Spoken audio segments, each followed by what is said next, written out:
क्षमा करें भगवान, भीतर जाना वर्जित है। क्या कहा? मेरा भीतर जाना वर्जित है? तू अपनी सुध बुध और चेतना में तो है, तुझे ध्यान ही नहीं किससे कह रहा और क्या कह रहा है। मैं देवाधिदेव शिव शंकर से कह रहा हूँ, महादेवी के आदेश के वश में होके कह रहा हूँ। उनका आदेश है कि किसी को भी भीतर ना आने दिया जाए। निर्बुद्धि, मेरी गणना तू किसी में करता है? मैं महादेवी का पति हूँ। ये सत्य तो संपूर्ण जगत जानता है स्वामी, किंतु मैं तो महादेवी की आज्ञा का पालन कर रहा हूँ। केवल महादेवी की आज्ञा का पालन कर रहा है, महादेव की आज्ञा का नहीं?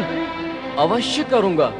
तो मैं तुझे आज्ञा देता हूँ, मेरे मार्ग से हट जा। ऐसी आज्ञा ना दे भगवान, जो महादेवी की आज्ञा का विरोध करे। मेरा सेवक बनता है, मुझे स्वामी कहता है और आज्ञा मानता है महादेवी की। मैं तो आप दोनों का सेवक हूँ, मुझे धर्म संकट में ना डाले भगवान। चल, धर्म संकट में नहीं डालता, एक और डाल देता हूँ। चल हट।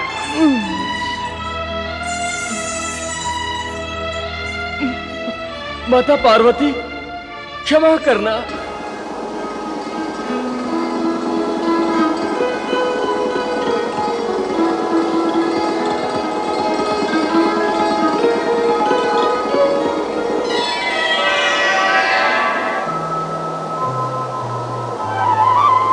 क्या सोच रही हो माँ?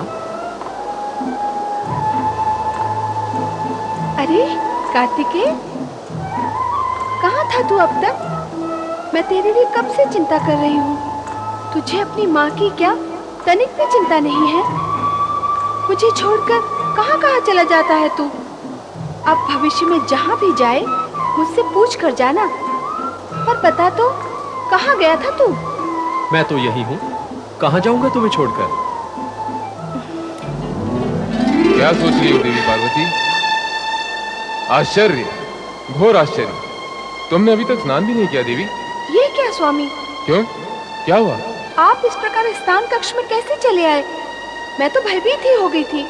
अपने स्वामी से भयभीत हो गई? ये क्या, स्वामी को तो कभी भी कहीं भी आने का अधिकार होता है पार्वती। अधिकार? अधिकार की कोई सीमा और कुछ समय होता है। स्वामी, अब आप जाएं और मुझे स्नान करने दें। जैसी तुम्हारी इच्छा।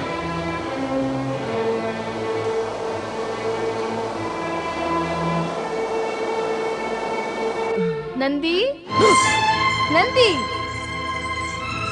आज्ञा करे माता। आज्ञा नहीं, प्रश्न करना है। जब तुम जानते थे कि मैं स्नान कर रही हूँ, तो अपने स्वामी को भीतर आने से रोका क्यों नहीं?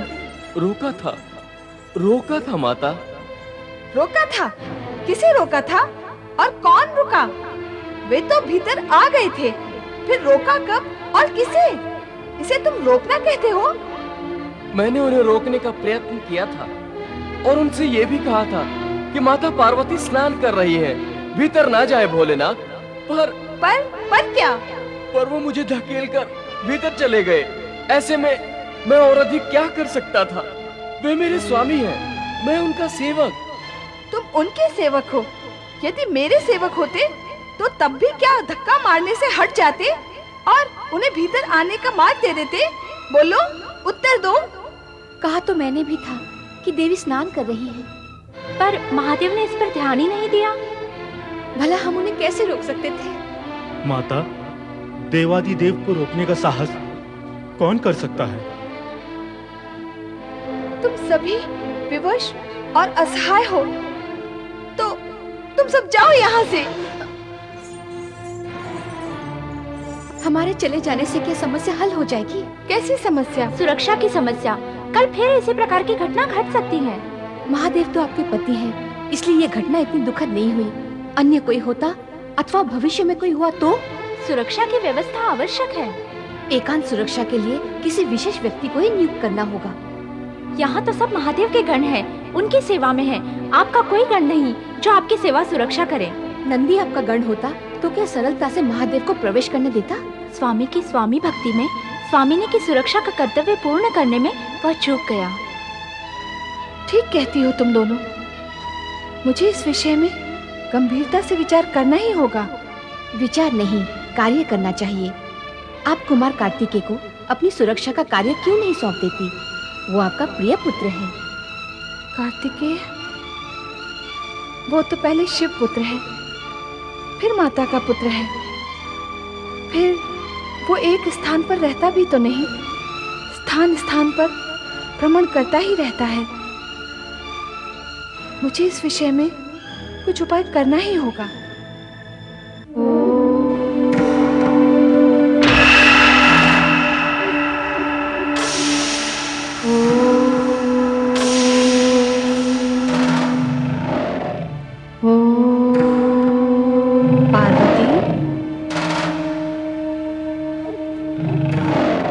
कौन हो तुम? यह कैसा प्रश्न है? स्वयं को नहीं पहचानती? मैं? तुम? हाँ, तू मेरा सगुण रूप है और मैं तेरा निर्गुण रूप हूँ। शक्ति, शिवा। तो एकाकार यह रूप भिन्न क्यों हो गया? लीला की रचना के लिए। लीला? कैसी लीला? लोक कल्याण की, जनहित की। कौन करेगा यह लीला? तेरा पुत्र। कौन? कार्तिकेय। कार्तिकेय शिव पुत्र है। उसने तुम्हारे शरीर से जन्म नहीं लिया है। वह तुम्हारा पुत्र होते हुए भी तुम्हारा नहीं है। वह मेरा पुत्र नहीं है? है, पर नहीं है। पुत्र माता के रक्षक होते हैं, सगुण माता के। तू सगुण माता है। कार्तिकेय भ्रमण प्रिय है। मयूर उसका वाहन है। वह एक स्थान पर स्थिर नहीं रह सकता। तो अन्य उपाय क्या है? सूक्ष्म जगत उपायों से पूर्ण है। उसे स्थूल जगत में लाना होगा। कैसे? अपने संकल्प से। संकल्प द्वारा अपनी देह से देहज पुत्र को जन्म देकर वही तुम्हारा पुत्र होगा। तुम्हारे शरीर के तेज पुंज से उत्पन्न होने के कारण वह अद्भुत और विलक्षण होगा। अद्भुत और विलक्षण?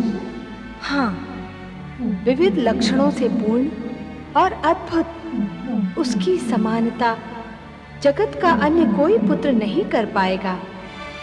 सारा जगत उसे मान्यता देगा।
प्रणाम माते।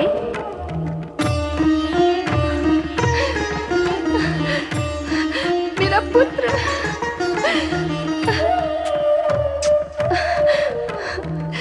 वत्स, तुम मेरे पुत्र हो। यह मुझसे तुम्हारा निकटतम संबंध है जो कि जगत में होता है, माता और पुत्र का। मैं तुम्हारी माता और तुम मेरे पुत्र हो।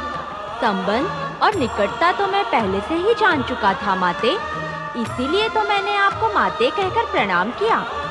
अब आप मुझे ये बताइए कि मेरा नाम क्या है? गणेश। गणेश है तुम्हारा नाम, गणों में श्रेष्ठ, गणों का ईश। फिर तो मैं तन, मन, प्राण, प्रण से सेवा करूंगा माता।